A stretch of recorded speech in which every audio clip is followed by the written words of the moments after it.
আসসালামু আলাইকুম দর্শক, শুভেচ্ছা নিন। আপনাদের সবাইকে স্বাগত জানাচ্ছি। আমি কনক সরোয়ার। আজকের অনুষ্ঠানে দর্শক, আজকে পহেলা জুলাই, জুলাই বিপ্লবের 2 বছর পূর্তি। যে জুলাই বিপ্লবের যে সূচনার দিন, আজকে আসলে সূচনার দিন। কোটা আন্দোলনকে কেন্দ্র করে স্বৈরাচারী হাসিনার আজকের দিনের যে আন্দোলনের সূচনা, জুলাই বিপ্লবের যে সূচনা, তাতে হাসিনাকে পালাতে হয়েছিল। একটি ঐতিহাসিক দিন। জুলাই বিপ্লবের এই সূচনার দিনে কোটা আন্দোলনকে কেন্দ্র করে যে জুলাই বিপ্লবের সূচনা, সেই সূচনার দিনে আজকে আমরা কথা বলবো জুলাই ফাউন্ডেশন, জুলাই আহতদের জন্য এবং জুলাই শহীদ পরিবারের জন্য যে জুলাই ফাউন্ডেশন, সেই জুলাই ফাউন্ডেশনের অবস্থা কি, আহত এবং শহীদ পরিবারদের অবস্থা কি, এই সম্পর্কে আমরা বিস্তারিত জানবো। আমার সঙ্গে যোগ দিচ্ছেন লেফটেন্যান্ট কর্নেল কামাল আকবর, যিনি জুলাই ফাউন্ডেশনের সিইও হিসেবে দায়িত্ব পালন করছেন। আকবর ভাই, আপনাকে স্বাগত জানাচ্ছি আজকের অনুষ্ঠানে। ভাই, আপনাকে অনেক ধন্যবাদ এবং আপনার মাধ্যমে আপনার সকল দর্শককেও আন্তরিক অভিনন্দন জানাচ্ছি এই পহেলা জুলাইয়ের এই দিবসের জন্য। জি, তো দর্শক, আমি একটু বলে রাখি, জনাব কামাল আকবর প্রায় দীর্ঘ 32 বছর সেনাবাহিনীতে কর্মরত ছিলেন। তিনি অবসরে যাওয়ার কয়েক মাস পরে ডক্টর ইউনূস সরকার তাকে এই জুলাই যে স্মৃতি ফাউন্ডেশন, সেই ফাউন্ডেশনের প্রধান নির্বাহী কর্মকর্তা হিসেবে নিয়োগ দেন এবং তিনি এখানে কাজ করছেন। তবে প্রথমে বলে রাখি, জুলাই ফাউন্ডেশনের আসলে ধুকে ধুকে চলছে। জুলাইয়ের যে শহীদ পরিবার বা আহতদের যে চিকিৎসা ভাতা বা যে ব্যয়, সেই ব্যয় আসলে ডক্টর ইউনূস সরকারের পক্ষ থেকেও ওইভাবে সাপোর্ট পাওয়া যায়নি এবং এখনো সেই সাপোর্টের ব্যাপারে খুব বেশি কার্যকর কোনো পদক্ষেপ নেওয়া হয়নি। আমি যতটুকু জানি, জনাব কর্নেল আকবর তার প্রভিডেন্ট ফান্ড থেকে, তার পেনশন ফান্ড থেকেও কিছু টাকা সেখানে দিতে হয়েছে আহতদের চিকিৎসার জন্য বা সুবিধার জন্য, তাদের জীবনযাত্রার ব্যয় নির্বাহের জন্য। তো জুলাই ফাউন্ডেশনের অবস্থাটা কি? জুলাই ফাউন্ডেশনে ডক্টর ইউনূস, যারা ধরেন জুলাইয়ের বেনিফিশিয়ারি বলবো, জুলাই বেনিফিশিয়ারি যে সরকারটা, সেই সরকারের কাছ থেকে জুলাই ফাউন্ডেশনের এই গঠনে আপনার কেমন আর্থিক সাহায্য পেয়েছেন, বা জুলাই ফাউন্ডেশনটার এখন অবস্থা কি, কিভাবে চলছে জুলাই ফাউন্ডেশন, একটু জানতে চাই আপনার কাছে। জি কনক ভাই, আপনাকে ধন্যবাদ। জুলাই ফাউন্ডেশনের যেটা প্রতিষ্ঠা লগ্ন থেকে অগাস্টের 10 তারিখে 2024 সালে, একেবারেই গণঅভ্যুত্থানের পরপরই 8 তারিখে সরকার গঠন হলো, তার 2 দিন পর। এবং সেই সময় চিত্রটা ছিল ভিন্ন। একেবারেই গুরুতর আহত বা মৃত্যু সজ্জায় আছেন এরকম আহতরা, প্লাস শহীদ তো আছেনই। তো তাদেরকে জরুরি সহায়তার জন্য ওরকম একটা সিচুয়েশনে একটা ওয়ান স্টপ সার্ভিস মডেলে এই জুলাই শহীদ স্মৃতি ফাউন্ডেশনটা তৈরি করা হয়েছিল এবং সেটার গঠনতন্ত্র তৈরি করা হয়েছে এবং সেটা আমাদের যে সমাজসেবা অধিদপ্তর এবং এনজিও গুলো যেটা আছে সেগুলো রেজিস্ট্রেশন করা একটা এনজিও এটা। কিন্তু পিকুলারিটিস হচ্ছে যে তখনকার ইন্টারিম সরকার প্রধান ছিলেন সেটা প্রতিষ্ঠাতা সভাপতি এবং সেই সময়ের 5 জন আমাদের উপদেষ্টা এই গভর্নিং বডিতে মেম্বার হিসেবে ছিলেন। তো তখন জরুরি অবস্থা মিট করার জন্য 100 কোটি টাকা ত্রাণ তহবিল থেকে ডক্টর মোহাম্মদ ইউনূস স্যার তখন এটা দিয়েছিলেন, যেখানে প্রয়োজন ছিল 365 কোটি টাকা। এবং এটা নির্ধারণ করা হয়েছিল যে টোটাল শহীদের সংখ্যার সাথে 5 লক্ষ টাকা করে গুণ করে, দ্যাট মিনস তখন 834 জন শহীদ হিসাব করেছিল, প্রথমে 852 জন হিসাব করেছিল, আর আহত ছিল প্রায় 14,000-এর উপরে। এবং আহতদের ক্যাটাগরাইজেশন ছিল এরকম: যারা খুবই গুরুতর আহত, অঙ্গহানি হয়েছে, তারা ক্যাটাগরি এ; যারা কিছুটা অঙ্গহানি বি; আর যারা একটু আহত, কম আহত, তারা হচ্ছে সি। এইভাবে করে গুণ দিয়ে A category 4 lakh, B category 3 lakh, C category 2 lakh, এইভাবে করে গুণ করে 365 টাকার একটা আর্থিক অনুদান জরুরিভাবে তাদের সংসার যাতে চলতে পারে, ওইটা দরকার ছিল। কিন্তু দেওয়া হয়েছিল 100 কোটি টাকা। সেটা দিয়ে এটা যাত্রা শুরু। তো যেটা হয় যে শুরুর দিকে এটার চাহিদা থাকে সবচেয়ে বেশি, কারণ রোগীরাও তখন সবচেয়ে বেশি গুরুতর, সংসারও তখন সবচেয়ে বেশি সংকীর্ণ, খারাপ অবস্থায় থাকে, সংকটাপন্ন অবস্থায় থাকে। সেই জন্য এই কিন্তু 1/3-এরও কম, প্রয়োজনের 1/3-এরও কম এই টাকাটা যেটা অনুদান দিয়ে দেওয়া হয়েছিল। তো সেটা দিয়ে আমরা এখন পর্যন্ত 831 জন শহীদ পরিবারকে 5 লক্ষ টাকা করে অনুদান দেওয়া হয়েছে তাদের ব্যাংক অ্যাকাউন্টে বা পে অর্ডারের মাধ্যমে। আর 6,000-এর উপরে 6,300-র মতো আহতকে আপনার আর্থিক সহায়তা দেওয়া হয়েছিল এটা দিয়ে। এটা তো ছিল মাদার অ্যাকাউন্ট, মানে যেখান থেকে আর্থিক অনুদান দেওয়ার কথা, 100 কোটি টাকা। আরেকটা অ্যাকাউন্ট ছিল জুলাই শহীদ ফাউন্ডেশন যখন করা হয়, আমাদের স্থানীয় সরকার মন্ত্রণালয় থেকে বার্ষিক আবর্তক ব্যয় বাবদ, অর্থাৎ বেতন ভাতা বা অন্যান্য যে সকল জরুরি মানবিক সহায়তা, এগুলোর জন্য 3 কোটি টাকা দেওয়া হয়েছিল বার্ষিক। সেই 3 কোটি টাকা 24-25 অর্থ বছর, 25-26 অর্থ বছর, কারণ 25-26 অর্থ বছর দেওয়া হয়নি আর, এবং এই যে 26-27 অর্থ বছর যেটা শুরু হচ্ছে, আজব কি, এই 2 অর্থ বছর প্লাস 1 অর্থ বছরের অর্থ দিয়ে চলতে গিয়ে আবার তো এটা শেষ হয়ে গিয়েছে আজ থেকে 4 মাস আগে। অর্থাৎ কর্মচারী কর্মকর্তারা বেতন অর্থাৎ পাচ্ছে। মানে ইউনূস সাহেবও মানে ধরেন যে বরাদ্দ দিয়েছেন একবারই বরাদ্দ দিয়েছেন, কিন্তু যে 365 কোটি টাকা দেওয়ার কথা যে হিসেব, সেখান থেকে আপনারা পেয়েছেন 100 কোটি টাকা। 100 কোটি টাকা, জি জি। তো ওটা তো সরকারি, মানে আমি বলবো যে পাবলিক মানি থেকে। এছাড়াও আমাদের বাংলাদেশের জনগণ, আপনি জানেন যে এত কোটি কোটি জনগণ এটার সাথে আছেন। তো এই মানুষগুলো একটু একটু করে দিয়েছেন, দিয়ে 100-র সাথে আরো 24 কোটি টাকা বিভিন্ন জায়গা থেকে এসছে। এর মধ্যে বাংলাদেশ ব্যাংকেরও 5 কোটি টাকা আছে। তো এই সবকিছু মিলিয়ে 124 কোটি টাকা পেয়েছিলাম আমরা মাদার অ্যাকাউন্টে, যেটা থেকে আর্থিক অনুদান দেওয়া যাবে, আর কিছু করা যাবে না। তো সেখান থেকে আজ অব্দি আমরা 120 কোটি প্লাস খরচ করেছি। এখন আমাদের কাছে 3 কোটি 85 লক্ষ টাকা আছে ওই অ্যাকাউন্টে। বলছি তো এখন কর্নেল আকবর, ধরেন মানে একজন সেনা কর্মকর্তা হিসেবে আপনি তো জানেন যে এটা হচ্ছে একটা ফ্যাসিস্ট রেজিমের বিরুদ্ধে ছাত্র জনতার যেই রুখে দাঁড়ানো, ইটস এ ওয়ার, তাই না? একটা মানে যুদ্ধাবস্থা, মানুষ মারা গেছে। এবং এই ছাত্র জনতা যদি সেই সময়ে এতটুকু ঝুঁকি না নিত, আমরা কিন্তু ফ্যাসিজম থেকে বেরোতে পারতাম না। আমরা যেভাবে 17 বছর 15 বছর জেগে বসেছে, সেখান থেকে আমরা বেরোতে পারতাম না। তো তাদের প্রতি কি আপনি মনে করেন যে ডক্টর ইউনূসের সরকার থেকে শুরু করে বর্তমান সময়ে যারা আছে, তাদের প্রতি সেই ন্যায় বিচার হচ্ছে, তাদেরকে আমরা সেই সম্মানটুকু দিতে পারছি? এক কথায় না, আমি এখন একটু ভেঙে বলবো। জি, সম্মানের কথাটা জিতে এনেছেন। সম্মান একটা বড় ব্যাপার, এটা শুধুমাত্র টাকা পয়সা দিয়ে হয় না, সম্মান কথার মধ্যে দিয়েও আসে। আমাদের যে আহত ভাই বোনেরা হাসপাতালে চিকিৎসা নিতে গিয়েছেন, তাদের যে স্বাস্থ্য কার্ড, মানে সরকার নীতি করেছেন যে তারা বিনা পয়সায় চিকিৎসা পাবেন, ফার্স্ট ট্র্যাকে চিকিৎসা পাবেন, অর্থাৎ তাদের জন্য আলাদা লাইন, তারা সবার আগে যেতে পারবেন। কিন্তু বাস্তব চিত্রটা সেটা ছিল না। ওনারা হাসপাতালে চিকিৎসার জন্য যাওয়ার পরে একটা অপারেশন করবেন, পরশুদিন অপারেশন হবে, আজকে তাকে এমআরআই করতে হবে। হাসপাতালের এমআরআই মেশিন, একটাই এমআরআই মেশিন, সেটা নষ্ট। আমি কোনো হাসপাতালকে স্পেসিফিক্যালি বলতে চাই না, এই কথাগুলো আমরা স্বাস্থ্য মন্ত্রণালয়কে বিভিন্ন সময়ে মিটিং করে তাদেরকে বলেছি, রেজুলেশনও বের করেছেন ওনারা। হাসপাতালের অ্যাম্বুলেন্স কিন্তু আহত ব্যবহার করতে পারছে না, তিনি পা তো পাকা করতে পারেন না, সোজা পা নিয়ে উনি বাসে উঠবেন কিভাবে, উনি নীলফামারী যাবেন কিভাবে, ওনার অ্যাম্বুলেন্স সার্ভিস। তারপরে আরো যে ঔষধ নাই হাসপাতালে, সাপ্লাই নেই, অনেক হাসপাতাল থেকে যে বাজেট শেষ। তো আমার এটা তো আছেই। আর ব্যবহারের যে জায়গাটা, সেটা হচ্ছে যে আহতকে তো একটা সম্মান দিতে হবে, কিন্তু তাকে যদি বলা হয় আর কত, এটা অসম্মানের জায়গা। আর কত মানে, আমরা তো অনুদান দিই, তাকে তো আমরা ভিক্ষা দিচ্ছি না। সে আমাদের নতুন বাংলাদেশ দিয়েছে তার জীবনের ঝুঁকি নিয়ে, আর তাকে আমি বলবো যে আর কত, এটা হতে পারে না। এবং এমনও হচ্ছে যে একজন আহতকে, এই ক্যাটাগরির আহতকে কিন্তু 20,000 টাকা করে মাসে ভাতা দেওয়া হয়। এখন অনেকেই বলেন যে ও মাই গড, অত 20,000 করে টাকা পাচ্ছে মাসে। আমি আপনাকে 43 জন আমাদের যারা দৃষ্টিশক্তি হারানো ভাই আছে, তাদের কয়েকজনের কথাই বলি। উনি যখন পটুয়াখালী বা নর্থ সাউথ বেঙ্গল থেকে যখন ঢাকায় আসেন, যেহেতু উনি দৃষ্টিশক্তি হারানো, ওনার সাথে একজন আনতে হয়, ওনাকে মাসে 2 বার ফলো আপ করতে হয়। এই 2টা ফলো আপ ওনার 14,000 টাকা চলে যায়, 15,000 টাকা চলে যায় 20,000 থেকে। উনি ছিল একমাত্র উপার্জনক্ষম। তো আমরা এইভাবে ভাবলে হবে না। সম্মানের জায়গা, তাদেরকে পুনর্বাসনের জন্য বিভিন্ন ধরেন বিজিএমইএ, বিকেএমইএ, সেখানেও কিন্তু আমাদেরকে বলেছিল যে আপনারা শহীদ পরিবার এনাদের সিবি পাঠান, আমরা চাকরি দিব। বাট ওখানে যখন আমরা সিবি পাঠাই, তাদেরকে যে চাকরির জায়গাটায় অফার করা হয়, সেটা সম্মান না। আমাদের সব কাজেরই মূল্য আছে, আমাদের শ্রমিক ভাইরাও কিন্তু কাজ করছেন, তাদের প্রতি সম্মান রেখেই বলছি। কিন্তু আমাদের এই শহীদ আহত, তাদেরকে তো আমরা একটু উঁচু আসনে রেখেছি। তার মধ্যে শ্রমিকও আছেন, তার মধ্যে রিক্সা চালকও আছেন, সবার প্রতি সম্মান রেখেই বলছি। সো ওনারা ভালো নেই। আমাদের একজন আহত বগুড়াতে ফিজিওথেরাপির জন্য তার মাসে খরচ হয় 23,000 টাকা, আর উনি সরকার থেকে ভাতা পান 20,000 টাকা। আপনি আমাকে বলেন যে এটা কি সম্মান হলো? তার ওই ফিজিওথেরাপিটা না করলে তার হাতটা আর বাঁকা করতে পারবে না, যেটুকু এখন করতে পারছে এটা পারবে না, ওটা অকেজ হয়ে যাবে, যেটা রয়ে গেছে এখন। তো আমাদের বাংলাদেশের মানুষ কিন্তু খুবই মানবিক, মানুষের কথা বলছি, সাধারণ মানুষ।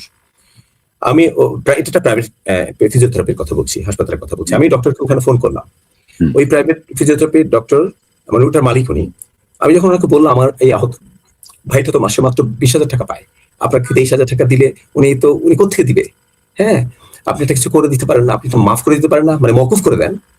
এবং আপনি আশ্চর্য হবেন যে সেই ডক্টর ওখানেই বলেছে, হ্যাঁ তার কাছ থেকে আমি আর কোনো টাকা নিব না, তার ফিজিওথেরাপি চলবে, সব সেশন চলবে, যতটা সেশন লাগে। তো এই জায়গাগুলোতে কিন্তু আমাদের সাধারণ মানুষের ভেতরে মায়া আছে।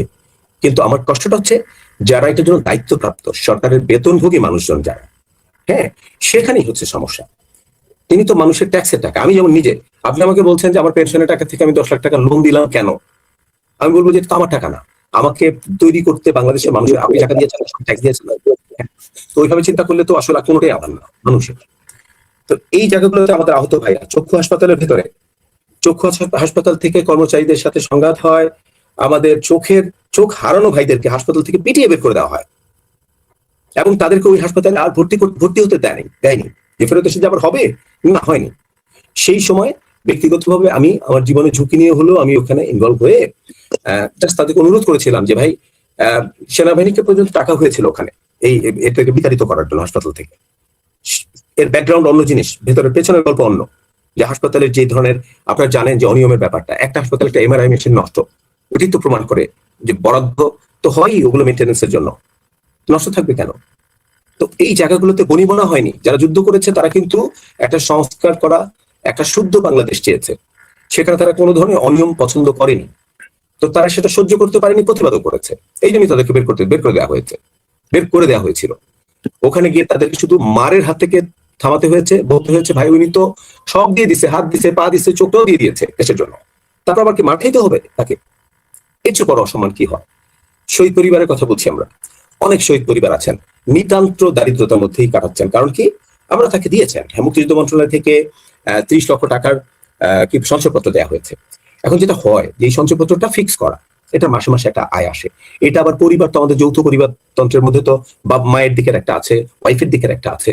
তো এই ভাগ করতে গিয়ে, এগুলো করতে গিয়ে কিন্তু আরবিট্রেশনের করতে গিয়ে কিন্তু 834 জনের মধ্যে মুক্তিযুদ্ধ মন্ত্রণালয় মাত্র 630 জনকে তারা অর্থ বরাদ্দ করতে পেরেছেন, বাকিটা মিটমাট করতেই পারেননি এখনো।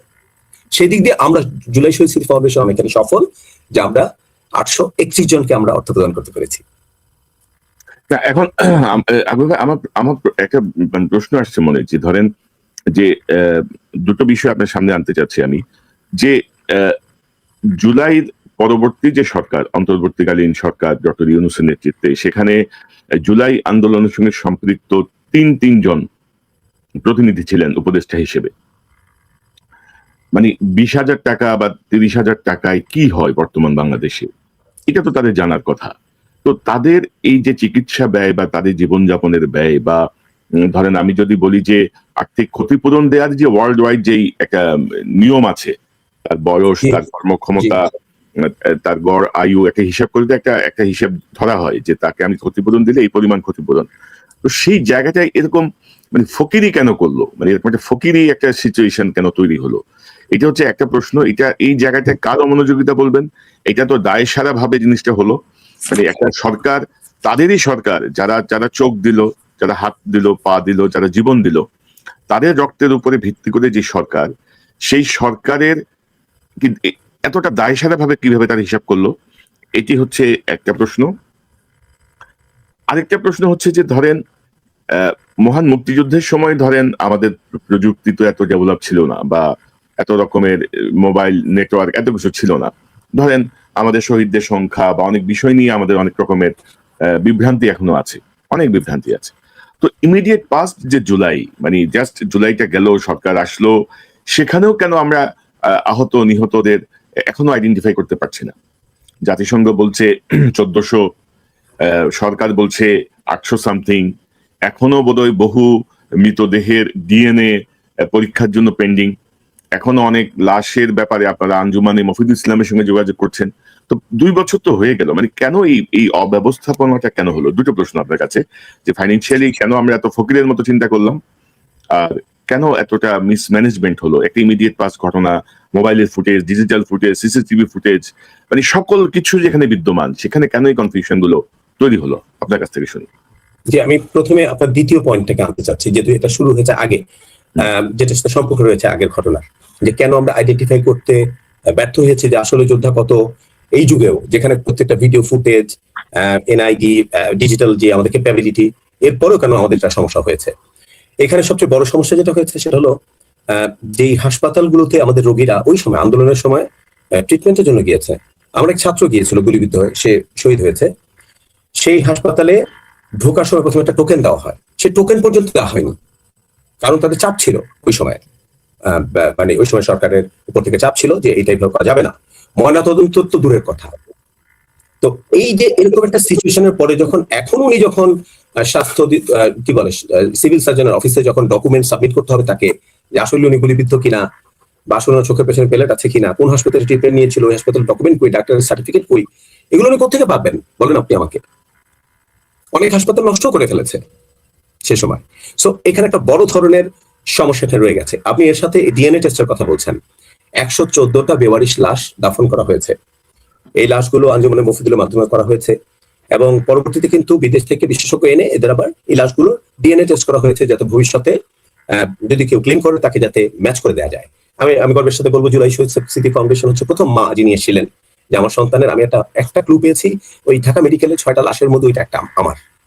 তো পরে আমরা শাহবাগ থানার মাধ্যমে এটাকে ফাইনালি কিন্তু উনি ওনার সন্তানের কবরের জায়গাটা খুঁজে পেয়েছেন। এটা হলো খুশির কথা। কিন্তু যেখানে সমস্যার কথা সেটা হলো, আমরা সিআইডি হেডকোয়ার্টারে বিভিন্ন মিটিং এ বসছিলাম এই 114টা লাশের কি করবেন। ওখানে ওনারা 8টা লাশের কথা বলেছেন যে এটা পোস্টমর্টম করা দরকার, বা এনাদেরকে চিহ্নিত করতে পেরেছেন যে এটা কোন ফ্যামিলি গুলো খোঁজ করতে এসছে। বাকি 114 থেকে 8টা বাদ দিলে যে লাশগুলো আছে সেই লাশগুলোরও তো পোস্টমর্টম করতে হবে। আমি বলেছিলাম, তখন দাবি করেছিলাম যে যেখানে আমি টোকেন পাইনি ঢুকার, সেখানে পোস্টমর্টম তো দূরের কথা, কিছুই হয়নি, এখন করেন পোস্টমর্টম। হ্যাঁ, পোস্টমর্টম করলেই গুলি আপনার হাড়ের মধ্যেই আপনি গুলির ইম্প্যাক্ট পাবেন, 7.62 মিলিমিটারের ইম্প্যাক্ট ওখানেই পাবেন। হ্যাঁ, তারপরে ওখানে আদিল স্যার ছিলেন, I want to give him credit, উনি তখন একজন উপদেষ্টা ছিলেন, আদিল রহমান স্যার। উনি আমার সাথে সাপোর্ট করে বললেন, হ্যাঁ ইয়েস, ওই সময় এই সিচুয়েশন ছিল না, সো 114টারই ইয়ে করতে হবে, আপনার পোস্টমর্টম করতে হবে। এখন এই ডকুমেন্ট নিয়েই তো হাসপাতাল থেকে সেই সময়কার ডকুমেন্ট উনি কি পাবে? ওগুলো তো নেই। এইটাই লাগবে হলো স্বাস্থ্য সিভিল সার্জন অফিসে প্রথম ডকুমেন্ট যে আমি আহত হয়েছিলাম। তারপরে ডিসি অফিস কি করবে? লোকালি যারা অর্গানাইজ করেছিলেন আন্দোলনটাকে, সেই লিডারদের মাধ্যমে, সমন্বয়কদের মাধ্যমে অন্যান্য ফুটেজ দেখে, ফেসবুকের ফুটেজ আছে, ছবি আছে, এটা দেখে বের করবে হলো সম্পৃক্ততা, আহত মানে শারীরিক একটা এভিডেন্স, ডাক্তারের সার্টিফিকেট, আরেকটা হচ্ছে যে রাজনৈতিক সম্পৃক্ততা, ওই আন্দোলনের সম্পৃক্ততা। এগুলো যখন তিনি ঠিকঠাক মতো সাবমিট করতে পারেন, এমনি আহত লোকটা বেচারা, এগুলো সাবমিট করলেই তারপরে তার নাম আসবে হলো গেজেট হওয়ার জন্য, এমআইএস ভুক্ত হবেন উনি। তখন এমআইএস হওয়ার পরে গেজেট হয়। এই যে পুরো ঝুঁকিটা, এটা যে মানুষটা এই যুদ্ধ করে অঙ্গহানি চোখ হারালো, তার পক্ষে কি এই ঝুঁকিটা নেওয়া সম্ভব? তো সেই কারণেই এই লিস্টটা করতে ইয়ে হয়েছে, এবং এখন অনেকে করতে পারেনি, এখন অনেকে জানেও না যে এইগুলো যদি আমি জমা দিই, হ্যাঁ, তাহলে আমি ওখানে ইয়ে করতে পারবো, আমি গ্যাজেট ভুক্ত হবো, আমি কিছু ভাতা পাবো। জানেন না বাংলাদেশে অনেক মানুষ খেতে কাজ করতেছেন হয়তো। এটা হলো প্রথম। দ্বিতীয়টা বললাম, আর ওই যে 20,000 টাকা ভাতা আর 15,000 এবং 10,000 A B and see category যেটা বলছি, ওখানে আপনি যে শব্দটা ব্যবহার করেন ফকিরি টাইপ, অফকোর্স আমি এটা আমি আপনার কথার সাথে এই শব্দটাই আমি নিতে চাচ্ছি, অফকোর্স ফকিরি টাইপ। আপনি ইয়ের মোড়ে যান, এই যে আমাদের যে বিজয় সরণির মোড়, ওখানে যে মানুষগুলো আমাদের কাছে কিছুটা সাহায্য চায়, ওর সারাদিনের ইনকাম এ বিষয়ে দেখাতে পারে কিনে অর্থ। হ্যাঁ, আর এগুলো তো আমাদের হিরো, তো তার বেলা তো কার্পণ্য কেন? টোটাল কি 367 কোটি টাকা, 65 কোটি টাকা কি খুব বেশি টাকা, যেখানে হাজার হাজার কোটি টাকা বাইরে চলে গেছে, পাচার হয়ে গেছে? এটা তো এক ধাক্কাই হয়ে যাওয়া উচিত ছিল তাকে শান্ত করার জন্য, আমাদের আহত ভাইদের। কিন্তু সেখানে ব্যাপারটা ইউ আর রাইট। এবং আমি মনে করি এখনো সময় আছে, বাজেট অধিবেশন চলছে, বাজেটে সম্পূর্ণ বাজেটে জায়গা রয়েছে, এই জায়গাগুলোতে এই ভাইদেরকে, বোনদেরকে অবশ্যই যথাযথ সম্মানের জন্য, শুধু টাকা না, তাকে কিভাবে তার জীবনটা সামনের দিকে সম্মানিত জীবন হয়, যেটা আমাদের গঠনতন্ত্রের মধ্যে উল্লেখ করা আছে, এটা আমাদের টাস্ক, তাদের যাতে একটা সম্মানজনক ভবিষ্যৎ হয়, সেটার দিকে সবার নজর দিতে হবে। এবারে বাজেটে কি কোনো বরাদ্দ আছে জুলাই ফাউন্ডেশনের জন্য আলাদা করে? বা বাজেটে বরাদ্দ পাওয়ার জন্য, যেহেতু আমরা সরকারেরই কাজ করছি, এই দায়িত্ব সরকারের, এমআরআই করা বলেন, যাই বলেন, এটা আমার কর্মচারীদের বেতন থেকে দিয়েছি, আবার তো ব্যয় থেকে। হ্যাঁ, তারপরে তাকে অ্যাম্বুলেন্সে করে পিরোজপুর পাঠিয়েছি আমার কর্মচারীদের বেতন থেকে। তো সেই জন্য আমরা অফিসিয়ালি মুক্তিযুদ্ধ মন্ত্রণালয় এবং সংসদে যারা আমাদের নীতি নির্ধারক যারা আছেন, আমাদের মাননীয় সংসদ সদস্যগণ, তাদের কাছে অফিসিয়ালি আমরা চিঠি লিখে সংসদ উত্থাপনের জন্য বলেছি, ইতিমধ্যে উত্থাপিত হয়েছে। আমরা আশা করছি, এবং আমাদের কাছে আশাব্যঞ্জক মনে হয়েছে তাদের রেসপন্সটা, যে তারা আমাদের জন্য বরাদ্দ রাখবেন। কর্নেল আকবর, ধরেন এই জুলাইয়ের এই 1400 শহীদ এবং যারা চোখ হারিয়েছে, হাত পা হারিয়েছে, ধরেন একটা ছেলে 20-21 বছর পর্যন্ত দুনিয়া দেখে, হঠাৎ করে সে অন্ধকার হয়ে গেল তার চোখ, তার সামনে, সে আর এই দুনিয়া দেখবে না কখনো। একটা ছেলে খুব স্বাভাবিকভাবে হাঁটাচলা করতে পারে, হঠাৎ করে একটা তরুণ বয়সে এসে তার হাত পা হারিয়ে ফেললো, সে পঙ্গু হয়ে গেল। এই যে মানসিক যে যন্ত্রণা, এবং এবং তাদের প্রতি আমাদের যে যে এখন আমি তো অনেক খোঁজ খবরই তো রাখি, তাদের কেউ এখন মন্ত্রী, কেউ এমপি, কেউ হুইপ, কেউ এক একজনের এক এক ভাব চলছে। তো এই মানসিকতার কারণ কি? মানে ধরেন যে আমি যেটা বলতে চাচ্ছি যে আমার সহযোদ্ধাদের রক্তের উপরে দাঁড়িয়ে আমি উপদেষ্টা হয়ে গেলাম, তিনজন উপদেষ্টা। তো আমি তাদেরকে মানে আমাদের তো গোল্ড ফিশ মেমোরি বলা হয়, বাঙালি বলা হয় যে গোল্ড ফিশ মেমোরি, আমরা মুহূর্তের মধ্যে সব ভুলে যাই।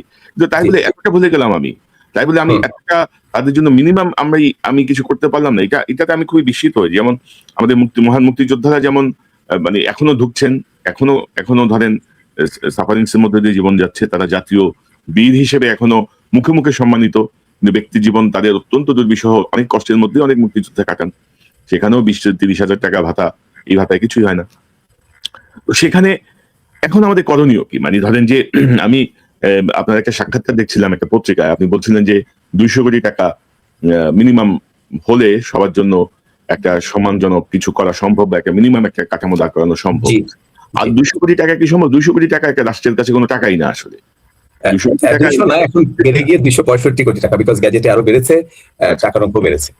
তো মানে এখন ধরেন 200 কোটি টাকা ধরেন রাষ্ট্র দিল, অথবা ধরেন দেশ বিদেশ থেকে বাংলাদেশের মানুষই ধরেন পাশে দাঁড়ালো জুলাই ফাউন্ডেশন। তো সেক্ষেত্রে আপনাদের প্ল্যানটা কি? আদৌ কি সম্ভব? এই টাকা দিয়ে কি করতে চান আপনারা? তাদের, আমি যতটুকু জানি এখন পর্যন্ত আহতদের বা শহীদ পরিবারদের যে মানসিক যে ক্ষতি, মানসিক যে ট্রমা, মানসিক যে যন্ত্রণা, সেই ব্যাপারেও কিন্তু আপনারা কোনো উদ্যোগ নিয়েছেন বলে আমি জানি না আর কি। তো মানে আমি বলছি এখন তাহলে কি করা যেতে পারে একটু শুনতে চাই। আমাদের কাজের মধ্যে যে জরুরি চিকিৎসা সহায়তা যেটা, সেটা শুধুমাত্র যে ফিজিক্যাল মানে শরীর অঙ্গ প্রত্যঙ্গের মধ্যে তা না। আপনি খুব সুন্দরভাবে টাচ করেছেন একটা কথা, যে একটা 18 বছর বয়সের একটা ছেলে, 20 বছর বয়সের, 16 বছর বয়সের একটা ছেলে, সে সারাটা জীবন দুনিয়াটা দেখছে, হঠাৎ করে সব অন্ধ। এটা তাকে যেভাবে কুকড়ে কাঁদাচ্ছে এবং ভেতরে তার যে ক্ষতটা তৈরি হয়েছে, ট্রমা যে অবস্থা, এই ট্রমা থেকে বের করে আনতে হলে তাকে সম্মানজনক একটা জায়গায় বসাতে হবে, টাকা না শুধু। এবং তার জন্য দরকার হচ্ছে পুনর্বাসন, আর হচ্ছে ট্রমা হিলিং কিছু থেরাপি লাগবে। তো আমাদের নিজস্ব একজন মানসিক ট্রমা হিলিং থেরাপিস্ট আমাদের জুলাই ফাউন্ডেশনেও আছেন। তো তার মাধ্যমে আমরা স্টাডি করার পরে, আমি একটা উদাহরণ দিতে চাই আপনাকে। আপনি যাদের কথা বলছেন তারা ছাড়াও শহীদ পরিবারের কথাই বলি। একজন মা তার 2টা মেয়েকে নিয়ে, 15-16 বছরের 2 মেয়েকে নিয়ে 4 তারায় দাঁড়িয়েছিলেন উত্তরায়। 7.60 মিলিমিটারের গুলি এসে যখন এক মেয়ের মাথায় লাগে, আমি একটু, আপনি কাটেল করে নিতে পারেন, এটাতে যেহেতু একটু ডিস্টার্বিং কথাটা, ওই মেয়ের মগজটা মায়ের কোলে পড়ে। সেই মা সেদিন থেকে যে কথা বন্ধ করেছেন, আর উনি কথা বলতে পারছেন না বা বলছেন না। এটা হচ্ছে চূড়ান্ত ট্রমা। তো এই ট্রমাটাইজ মানুষগুলোর জন্য আমরা যদি শুধু সেমিনার করি, আমি অনেক সেমিনারে গিয়েছি, একই কথাই বলেছি, সেমিনার না, সেমিনার হলো একটা আলাপ আলোচনা, কি করা যায়, যেটা এখন আমি আপনি কথা বলছি, কি করা যায়, বাট কি করবো, এক্সিকিউশন মোস্ট ইম্পর্টেন্ট, একটা দিন মোস্ট ইম্পর্টেন্ট। তো আমরা কি করেছি, আমাদের জন্য বাজেট নেই, but what we did, July foundation, আমরা এরকম 15টা মাকে বেছে বের করেছি যাদের অবস্থা খুবই খারাপ, মানসিক অবস্থা। তো এই 15টা মাকে আমরা চিন্তা করে দেখলাম যে তাকে আমি কাউন্সিলিং এরিয়াটাও করাবো, ফিল্ডে ঠান্ডা একটা নীরব জায়গায় নিয়ে যাব, সেখানে তারা একসাথে কান্না করবে, একসাথে মোনাজাত করবে, একসাথে তার বাচ্চার ছবি বুকে জড়ায় কান্নাকাটি করবে। আবার একটু বলি না আমরা একটু ঘুরতে যাওয়ার মতো, হ্যাঁ, একটু স্পেস লাগবে একটা মানুষের বের হয়ে আসতে। এই 15 মাকে আমরা পর্যটন কর্পোরেশনে রিকোয়েস্ট করে তাদের কাছ থেকে 2টা সুন্দর গাড়ি নিলাম, রিকোয়েস্ট করে, we are thankful to them. তারা দিয়েছেন, তেল আমরা দিয়েছি, ওনার গাড়ি দিয়েছেন, নিয়ে গেলাম। সাংবাদিকদের একটা রেস্টুরেন্ট আছে, ওনারা ব্রেকফাস্ট বানায় 300 ফিটের ওখানে, নিরিবিলি একটা জায়গা, আশেপাশে ফুল টুল আছে, ওখানে বললাম একসাথে নাস্তা করলেন নাস্তা। সেখান থেকে নিয়ে চলে গেলাম জলসিঁড়িতে, আমাদের আর্মির একটা পার্ক আছে ওখানে, আবার আমি বললাম আমি 7 জনকে ফ্রি ঢুকাইতে পারি, আমাদের তো টাকা হিসাব করতে হয়। তো সেখানে ওই জলসিঁড়ি ওখানে ঢুকেই উনি ওনার ছেলের ছবিটা পেয়েছেন, আমরা বাধাই করে দিয়েছি আগে উনি এক্সস্ট করুক, ছেলের ছবি বা বাচ্চার মেয়ের ছবি বুকে নিয়ে উনি এক্সস্ট করলেন, মানে যতটুকু কান্না করা যায় সবাই একসাথে। তারপরে আমরা ওনাদেরকে ডাক্তারের কাছে দিলাম, ওইখানেই পার্কেই, নদীর পাড়ে, এই লেকটার পারে, যে ডাক্তার এখন ওনাদেরকে কাউন্সেলিং করুক, মেডিকেল ট্রিটমেন্ট যেটা, ওটা দিল। তারপরে দুপুরে খাবার খেলেন একসাথে। তারপর আবার বিকালে সেনাবাহিনীর কাছে ধন্যবাদ জানাচ্ছি যে তারা ডিসকাউন্টে ওদের যে বোট আছে ওনাদের, ওই বোটে ওনাদেরকে একটা বোট রাউন্ড দিলেন। হয় কি, শোকও পালন করবো, কিন্তু আমি তো মানুষ, দিন শেষে আমাকে একটা স্পেস দিলে, সবাই যখন একসাথে ছিল এবং বের হয়ে আসার সময় তাদের যে মুখটা আমরা দেখেছি, ফেসটা, আর সকালে যে ফেসটা দেখেছি, এই দুটার মধ্যে যে পার্থক্য, সেটাই বলছে যে আমাদেরকে এরকম এক্সিকিউশনে গেলে এই ট্রমা হিলিং এর ব্যাপারগুলো থেকে আমরা বের করে আনতে পারবো। তাদেরকে সচল না করলে তো সংসারটা বসে যাবে। ওই এক মেয়ে মারা গিয়েছে, আরেক মেয়ে তো আছে, ওই সংসার তো পুরোটা অচল হয়ে আছে। কোনো পরিবার একটা আইটেম খায় না, যে ও খাইতো আমি খাই না। আমাদের শহীদ আনাস যে চিঠি লিখে মরে, মানে গিয়েছে মৃত্যু মুখে, সে যেটা পছন্দ করতো তার মা বাবা শারিয়ের ভাই এবং এনারা ওটা ওটা খায় না ঈদের সময়, এটা আমরা খাবো না। এগুলো তো একটা বিপর্যয়। অনেক শহীদ ফ্যামিলিতে চুলা জ্বলে না, যে না কে রান্না করবে, কি করবো, ভেঙে আছে। এই ট্রমা থেকে বের করতে হলেও এখানে বাজেট লাগবে। আমরা কিন্তু এই 15টা মাকে আপনাকে বললাম যে কিভাবে স্বাস্থ্যটা করে ইয়ে করে যে কোথা থেকে বাঁচাবো করে করেছে, এটার জন্য বাজেট নিয়ে আমাদের। তো এই জায়গায় আমাদের যেতে হবে। একই সাথে আহত যারা রয়েছেন তাদেরকে যথেষ্ট পরিমাণ পর্যালোচনা করতে হবে তার লাইফটাকে, যে উনি কে, কততম সন্তান। হ্যাঁ, এমনও পরিবার আছে যে উনি হচ্ছে সবচেয়ে ছোট সন্তান, আহত হয়েছেন, তার বড় দুই ভাই ইউনিভার্সিটিতে পড়ছেন। এখন আমি যদি ওই অনুদানটা যদি শুধু পরিবারকে দিয়ে দিই, ভাই ও তো ছোট মানুষ। হ্যাঁ, বড় দুই ভাই, এটা বাংলাদেশ বা অনেক কিছু আমরা জানি না কখন ইয়ে হয়, ফ্যামিলির মধ্যেও তো ট্র্যাজেডি থাকে, ফ্যামিলির মধ্যেও তো কোন্দল থাকে। আমাদের উদ্দেশ্য হচ্ছে যিনি আহত হয়েছেন ওর জন্য কি করতে পারি, এটা যাতে তার জন্য সাস্টেনেবল হয়। সো এরকম এক রোগী 2 ইঞ্চি হাড় ভেঙে গেছে, 2 ইঞ্চি পায়ের, ডাক্তার বলছে পুষ্টিকর খাবার খেতে হবে, আবার হাড়টা বড় হওয়ার জন্য হাঁটতে হবে। সো এই অ্যানালিসিস করে ওই রোগীটাকেই আমরা তার বাড়ি থেকে 1 কিলোমিটার দূরে একটা দোকান করে দিয়েছি। দোকানের টাকা কই পেয়েছি, তার যে মাদার অ্যাকাউন্টে সে আর্থিক অনুদান পাওয়ার কথা সেই টাকার একটা বড় অংশ তাকেই দিয়েছি, তার হাতেই চেক।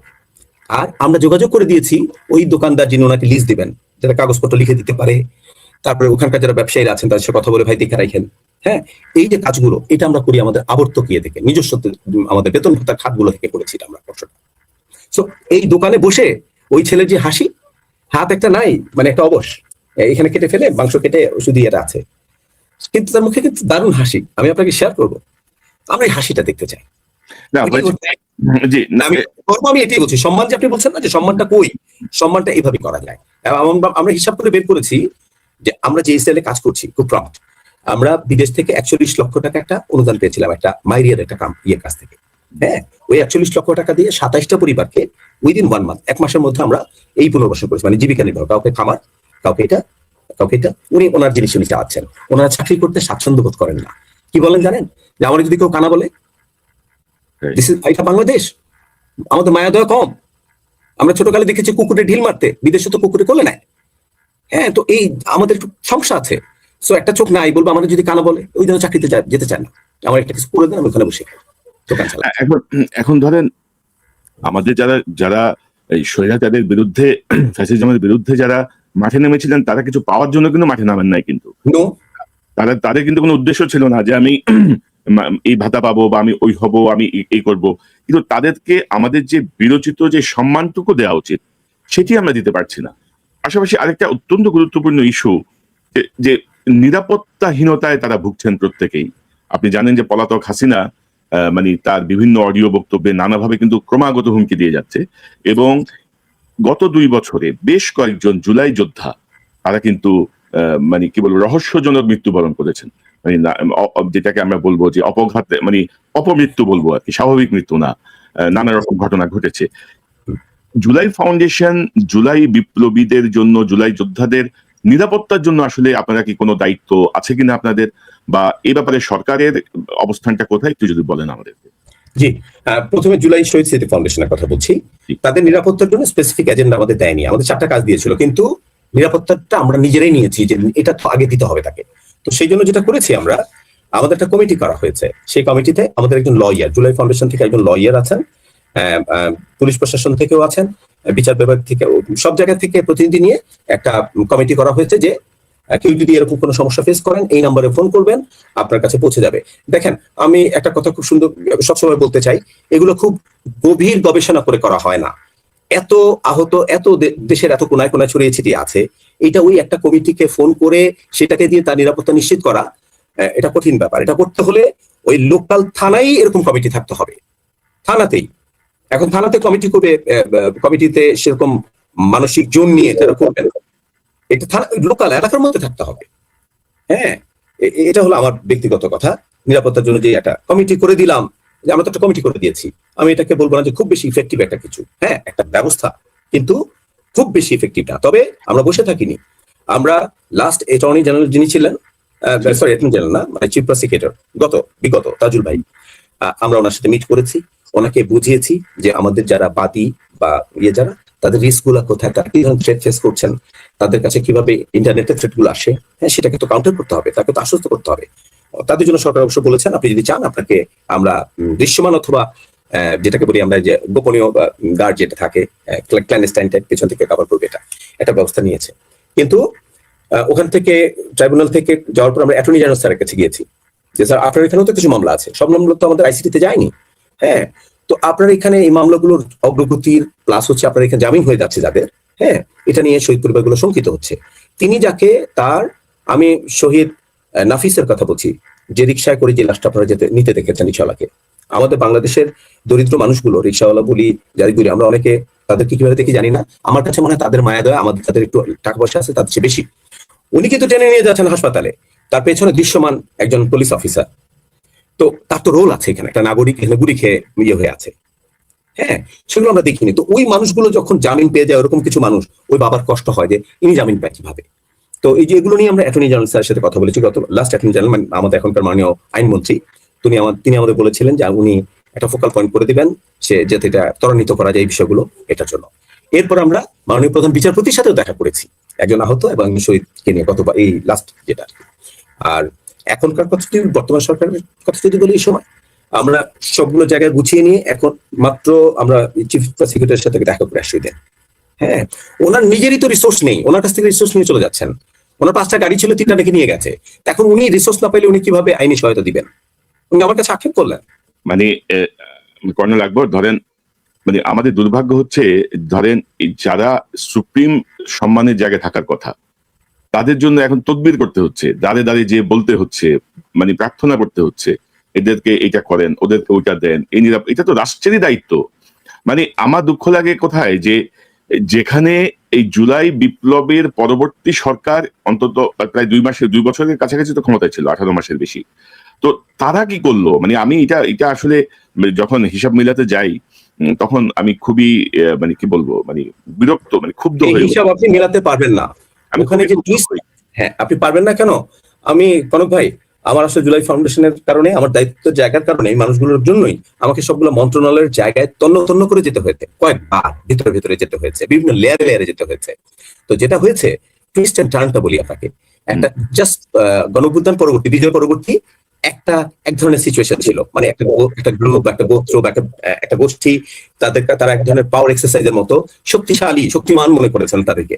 হ্যাঁ, ঠিক তার পরপরই যখন ইলেকশনের ডেট ঘোষণা করা হলো, তখন এই আমাদের যারা সরকারি মেশিনারিজ আছে এর মধ্যে মানুষগুলো তখন অ্যালাইনমেন্টটা শুরু করলেন যে কারা আসবেন ক্ষমতায়, আমাকে সেই দিকে চিন্তা করতে হবে।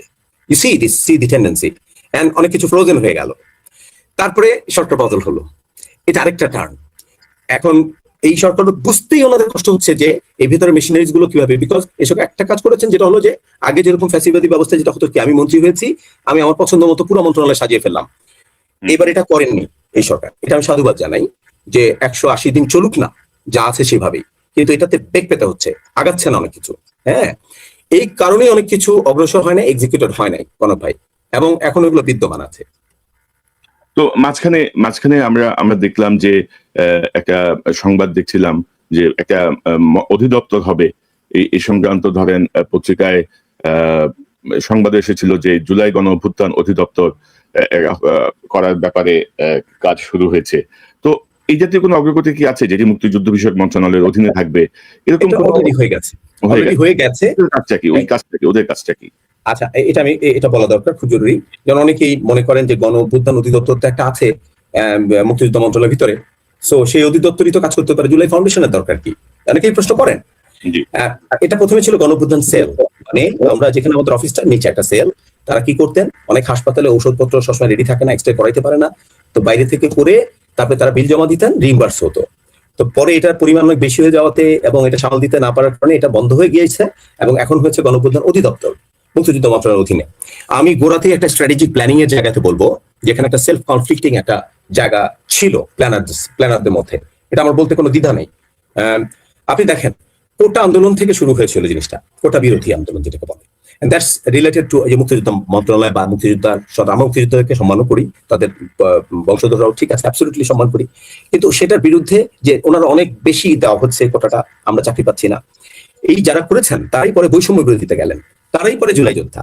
এখন আপনি সেই মন্ত্রণালয়ের ভিতরেই, মানে যাদের বিরুদ্ধে আপনার এই আন্দোলনটা শুরু হয়েছিল, হ্যাঁ, সেই বাজেটের মধ্যেই আপনি এবার এই জুলাইয়ের বাজেটকে ঢুকাতে গিয়েছেন। এখানে মুক্তিযুদ্ধ কমান্ড কাউন্সিল আছে, জাতীয় মুক্তিযুদ্ধ কাউন্সিল আছে, মুক্তিযুদ্ধ কল্যাণ ট্রাস্ট আছে, যেগুলো অনেকদিন হয়ে গেছে, ওনারা অনেক একটা বড় একটা মহিরুহের মতো এখন হয়েছেন, তাদের রিকোয়ারমেন্ট আছে। সো সেইটার সাথে পাল্লা দিয়ে এই জুলাইয়ের শহীদ এবং আহতদের রিকোয়ারমেন্টটা, বাজেটটা বের করে আনা, ওখানে ঢুকতেই তো আমার সমস্যা হয়ে যায়। আমরা ঢুকতে, আমাদের ঢাকাতে কি করে ঢুকতে হয় জুলাই ফাউন্ডেশনকে? আমি জানি না বুঝাতে পেরেছি কিনা। এমন একটা মন্ত্রণালয় যে যেটার সাথে সংঘর্ষের সূত্রের সাথে কানেকশন, এবং সেখানেই আবার আমার এখন সুবিধাভোগীদের ওখানেই ধর্ণা দিতে হবে। এটা আলাদা হতে পারতো একটা মন্ত্রণালয়। এবং ধরেন ভেরি আনফরচুনেটলি ধরেন ওই যে পলাতক যে শক্তি হাসিনার অনুসারীরা কিন্তু মুক্তিযুদ্ধ এবং জুলাই বিপ্লবকে মানে মুখোমুখি দাঁড় করিয়ে দিয়েছে, কিন্তু এটা দাঁড় করিয়ে দিয়েছে এবং করছে, এখনো করছে। কিন্তু আমি আপনাকে একটা ভালো উদাহরণ দিতে চাই। আমি আমাদের মাননীয় স্পিকার মহোদয়, এই মহান সংসদের, ওনার একটা উদ্ধৃতি দিতে চাই। আপনি ঠিক শুনেছেন, সেদিন তিনি আমাদের একজন শহীদ মাতা, উনি বক্তব্য দেওয়ার পর যখন আমাদের মাননীয় আইনমন্ত্রী দাঁড়িয়েছিলেন, তখন কিন্তু উনি কিন্তু নিজের যে যোদ্ধা, ফিল্ডের যোদ্ধা, মানে অ্যাওয়ার্ড পাওয়া, উনি কিন্তু মনে করিয়ে দিয়েছেন যে আপনি কথা বলার আগে একটু চিন্তা করে নিয়েন মাননীয় আইনমন্ত্রী, যে আপনি একজন শহীদ মাতার সাথে কথা বলছেন। সো শ্রদ্ধা, ভক্তি, সম্মানের জায়গায় কিন্তু মুক্তিযোদ্ধা এবং জুলাই যোদ্ধাদের মধ্যে নিজেদের মধ্যে সংঘাত নেই, সংঘাতটা আছে একটা অদৃশ্য শক্তির কাছে, সেখান থেকে উৎপত্তিটা হয়। তারা চায় যে এখানে একটা সংঘাত জিয়ে থাক। আমি বাংলাদেশ চলচ্চিত্র ট্রেনিং ইনস্টিটিউটে একজন মুক্তিযোদ্ধা সম্পাদক উপস্থিত ছিলেন, আমাদের সিনিয়র একজন মুক্তিযোদ্ধা সম্পাদক, হ্যাঁ, কিন্তু সেখানে ট্রেনিং ছিল সব জুলাই যোদ্ধা। তো যেই মুহূর্তে আমি জানতে পারলাম যে উনি একজন মুক্তিযোদ্ধা সম্পাদক, আমি বললাম যে আমাদের এখানে আজকে একজন বীর মুক্তিযোদ্ধা সম্পাদক স্যার উপস্থিত আছেন, জুলাই যোদ্ধারা সবাই আপনারা দাঁড়িয়ে তাকে সম্মান জানান। একটা সেকেন্ড লাগেনি, তাদের বডি ল্যাঙ্গুয়েজ তো বোঝা যায়। আমার জুলাই যোদ্ধারা দাঁড়িয়ে সাথে সাথে তাকে স্যালুট করে সম্মান জানিয়েছে। সো সংঘাতটা আসলে যোদ্ধাদের মধ্যে না, সংঘাত হচ্ছে যোদ্ধাদের বাইরের একটা শক্তি, তাদের রাজনৈতিক অভিলাষ এবং তাদের রাজনৈতিক উচ্চাভিলাষকে চরিতার্থ করার জন্য এটা জিয়ে রাখতে চায়। তো এখন ধরেন একটি বিষয়, ধরেন আমরা আমরা আমরা আমরা যতটুকু বুঝি, এটা তো আপনার কাছে নিশ্চয়ই স্পষ্ট, দেশের মানুষের কাছে স্পষ্ট, যে ধরেন শেখ হাসিনা তার এই দুঃশাসনের 17 বছরে যে ভয় ঢুকিয়েছিল মানুষের মধ্যে, গুম, খুন, মামলা, গ্রেপ্তার, হয়রানির মাধ্যমে, জুলাই বিপ্লবের এই যোদ্ধারা সেই ভয়টা কিন্তু একেবারে উড়িয়ে দিয়েছে, সেই ভয়টা কিন্তু কাটিয়ে দিয়েছে। সো আমরা এখন দেখি তরুণদের বা সাধারণ মানুষের যে কথা আমরা শুনি বিভিন্ন গণমাধ্যমে, তাদের যে সাহসিকতা, সেই সাহসিকতা কিন্তু আবার ফিরে এসেছে। তো এটি কিন্তু ধরেন ভবিষ্যতের যারা সরকারে আছেন বা বিভিন্ন দায়িত্বে আছেন, তারা কিন্তু মনে করলেই হবে না যে আমি হাসিনার মতো হয়ে যাব, আমি সবকিছু শক্তি দিয়ে দমন করে আমি আমার রাজত্ব টিকিয়ে রাখবো। তো আমার অনুষ্ঠানের শেষ দিকে কর্নেল আকবর, আমি জানতে চাচ্ছি যে জুলাই যোদ্ধাদের, আহতদের, নিহতদের পরিবারদের সম্মানজনক জীবনযাপন এবং তাদের নিরাপত্তা নিশ্চিত করার জন্য বর্তমান তারেক রহমান সরকার নেতৃত্বে কি করা যেতে পারে, বা সে ব্যাপারে আপনাদের কোনো সাজেশনস আছে কিনা, বা জুলাই ফাউন্ডেশনকে আপনারা মানে আর কি করতে পারে? ধরেন সরকার যদি ব্যর্থ হয়, আমার তো মনে হয় যে বাংলাদেশ এবং দেশের বাইরের লক্ষ লক্ষ মানুষ আছে এদের পাশে দাঁড়ানোর জন্য। মানে আপনি এদেরকে যত ইগনোর করেন, মানে পৃথিবীতে, আমরা ধরেন আমি আমেরিকায় থাকি বা পৃথিবীর বিভিন্ন দেশে যারা থাকেন বা বাংলাদেশের, আমি তো বলবো শতকরা এখনো 70% মানুষ বিশ্বাস করে যে এই ছাত্র জনতা যদি মাঠে না নামতো, মানে কোনো গণ অভ্যুত্থান সফল হয় না সাধারণ মানুষের অংশগ্রহণ ছাড়া। এই ছাত্র জনতা যদি মাঠে না নামতো, হাসিনাকে আপনি 41-এর আগে সরাইতে পারতেন না। তো এখন কি করা যেতে পারে? আমরা যদি একটু কনস্ট্রাকটিভ, একটা পজিটিভ দিকে যাই, কারণ প্রধানমন্ত্রী অনেক বেশি পজিটিভ, তিনি কদিন আগেও ব্যাপারে খুব পজিটিভ বক্তব্য রেখেছেন। তো আমি আপনার কাছ থেকে জানতে চাই। জি আচ্ছা, জি, আমি আপনাকে এটা দিয়ে বলছি, আমি আসলে কোন ধরনের যে প্রশংসা করার বা করে ইয়ে করা সেটা জানো না, আমি রিয়েল চিত্রটাই বলছি। আমরা যখন অফিসিয়ালি সরকারের বিভিন্ন ইয়ের মাধ্যমে এবং মাননীয় প্রধানমন্ত্রী বরাবরও আমরা আমাদের রিকোয়ারমেন্ট গুলো, ওনাদের দুর্দশা গুলো আমরা তুলে ধরেছি, চিঠি আকারে পাঠিয়েছি। এবং মজার ঘটনা হচ্ছে যে আমি খবর পেলাম যে উনি রুট লেভেলে, আমাদের মাননীয় প্রধানমন্ত্রী বিভিন্ন আহতদের সাথে কথা বলেও জানার চেষ্টা করছেন। ওনাকে যারা তথ্য দিচ্ছেন পুরাটাই উনি যে বিশ্বাস করছেন সেটা না, উনি নিজেই আবার খোঁজ নিচ্ছেন তাদের সাথে, এবং এই নিয়ে রাত দিন কাজ চলছে, তাদেরকে কিভাবে সুন্দরভাবে পুনর্বাসন করা যায়। আমি আপনাকে আরো বলছি যে মাননীয় প্রধানমন্ত্রী যে প্রেস সচিব, প্রেস সেক্রেটারি, প্রেস উইং যারা আছে, উইংয়ে যারা আছেন, তাদের অনেকের সাথে গত 2 দিনে আমার 3বার কথা হয়েছে। ওনারা এটা নিয়ে কাজ করছেন। আগামী 11 তারিখে আমাদের একটা ডিজিটাল উন্মোচন অনুষ্ঠান আছে, এটা কিন্তু জুলাই শহীদ স্মৃতি ফাউন্ডেশনের। সরকার কিন্তু ইগনোর করেননি, সাপোর্ট করে এগিয়ে এসেছেন, বলছেন যে ওকে এখানে কি কি লাগবে, কি করতে হবে, কি বক্তব্য দিতে হবে, কি দিতে হবে, আমরা এটা কাজ করছি। আমরা পজিটিভ দেখছি। সংসদের ভেতরেও আমাদের শহীদ এবং শহীদ পরিবাররা যখন বক্তব্য দিচ্ছেন, তাদের রিকমেন্ড দিচ্ছেন, তাদের অ্যাটিটিউড, বডি ল্যাঙ্গুয়েজ পজিটিভ দেখছি। কিন্তু সেটা সম্পূর্ণ প্রমাণিত হবে হচ্ছে বাজেট পাস হয়ে যাওয়ার পর। সো আমরা সেই সময়টার জন্য অপেক্ষা করছি, বাট এখন পর্যন্ত আমরা অনেক কিছু পজিটিভ দেখছি। আমরা সরকারকে সাধুবাদ জানাই, শুধু সরকার না, এই কাজটার পেছনে খুব ভালো একটা পরিবর্তন আমাদের এই জুলাই যোদ্ধারা এবং শহীদ পরিবার এনে দিয়েছেন এই বাচ্চাগুলো, যে এখন সরকার, বিরোধী দল এবং বিরোধী দলের যারা তাদের সাথে আছেন সবাই একসাথে বসে এগুলো নিয়ে প্ল্যান করছেন। অনেক কিছু হয়তো আমরা দেখি না, হ্যাঁ, কিভাবে তাদেরকে এই উত্তর থেকে বের করে নেওয়া যায়। একটা সময় শুধু ব্লেম গেম ছিল, আর এখন ওরা একসাথে বসে কাজগুলো করছেন, যার জন্য এটা একটা সুরা হবে। আমরা খুবই আশাবাদী। এবং বাংলাদেশ বদলে যাচ্ছে যাচ্ছে, আপনি আসেন বাংলাদেশে, আপনি দেখতে পাবেন কোথায় কোথায় বদলাচ্ছে। না, এটা আমরাও আশা করি, আমরাও আশা করি। আমার মনে হয় যে ইনশাল্লাহ বাংলাদেশে তো ফিরবই, কিন্তু ধরেন এই পরিবর্তনটাকে আরেকটু সাস্টেইন করার জন্য, আরেকটু কি বলবো, আরেকটু শেপে নিয়ে যাওয়ার জন্য আমাদের মনে হয় যে এখনো আমাদের কিছু কাজ বাকি আছে। সেই কাজগুলো করার জন্য আসলে একটু ইগল আইজে থাকা ভালো, একটু দূরের থেকে অনেক কিছু দেখা সহজ, ওয়াইডলি দেখা যায়। তো সেই জায়গাটার জন্য আমরা এখনো কাজ করে যাচ্ছি। আমরা আশা করি সেটি হবে। এবং ধরেন যে এই জুলাই বিপ্লব এবং জুলাই পরবর্তী সময় আহত নিহতদের পাশে আমি তো বলবো, ধরেন পুলিশ ছিল একটা প্রতিপক্ষ, হাসিনার পুলিশ, সেনাবাহিনীর অত্যন্ত গুরুত্বপূর্ণ ভূমিকা ছিল সেনাবাহিনী, কিন্তু আমাদের প্রশাসনিক জায়গাটায় আমার অনেক প্রশ্ন আছে। যারা আমলাতন্ত্রের জায়গাটায় আমার অনেক প্রশ্ন আছে। জুলাই বিপ্লবের পরে ধরেন সিনিয়র অ্যাসিস্ট্যান্ট সেক্রেটারি হয়ে গেছে এডিশনাল সেক্রেটারি এক লাফে, মানে কোনো রকমের কোনো অভিজ্ঞতা ছাড়াই, কোনো রকমের কোনো ছাড়াই, বঞ্চিত হয়ে তারা লাফ দিয়ে বসে গেছে। কিন্তু এই জুলাই বিপ্লবীদের জন্য তাদের ক্ষেত্রে আমরা যে বিভিন্ন রকমের তথ্য পাই, সেটি সেই আমলাতান্ত্রিক জটিলতার মধ্যেই তারা ঘোরাতে চাচ্ছেন, হয়তো এখনো ঘোরান। তো সেই জায়গাটাও আমরা সরকারের প্রধানের দৃষ্টি আকর্ষণ করব।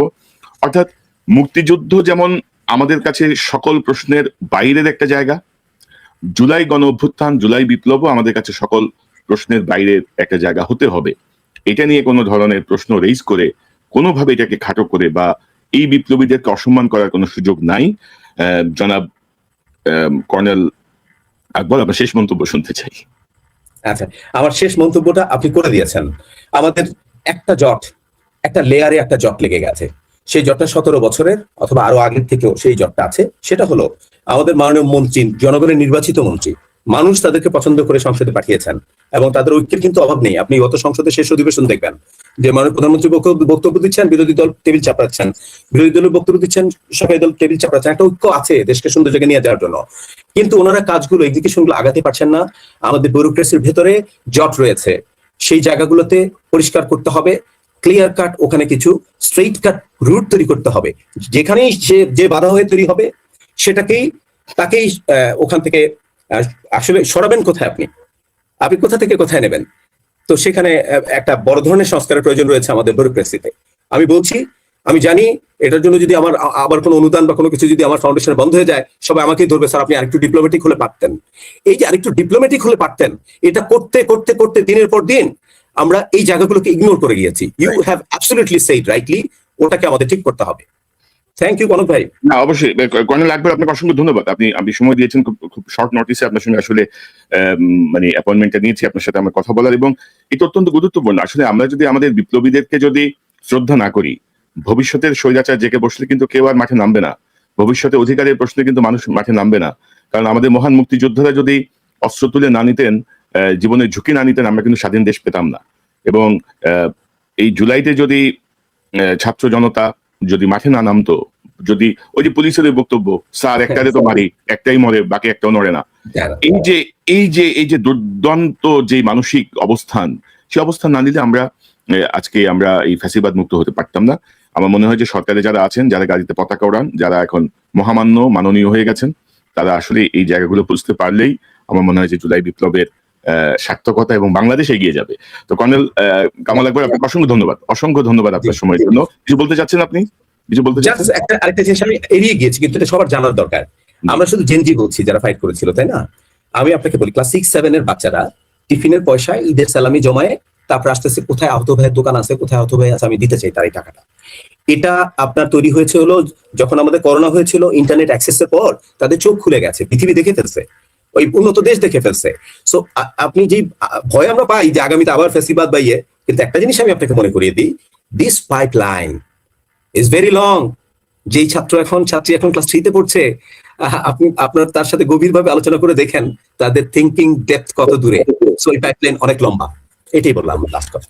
না মানে ফ্যাসিবাদ আর ফিরে আসবে না, ফ্যাসিবাদ আর ফিরে আসবে না। আর আর ধরেন আমরা দুই একটা মন্ত্রীকে সাধারণ মানুষের যে প্রতিবাদের মুখে তাদেরকে এখনই পড়তে হচ্ছে, তাতে আমার মনে হয় যে তাদেরও এক ধরনের মানসিক ভাবে তারা পরিষ্কার হচ্ছেন যে সেই দিন আমার আগের মন্ত্রিত্বের জীবন আর এবারের মন্ত্রিত্বের জীবন দুটো সম্পূর্ণ আলাদা।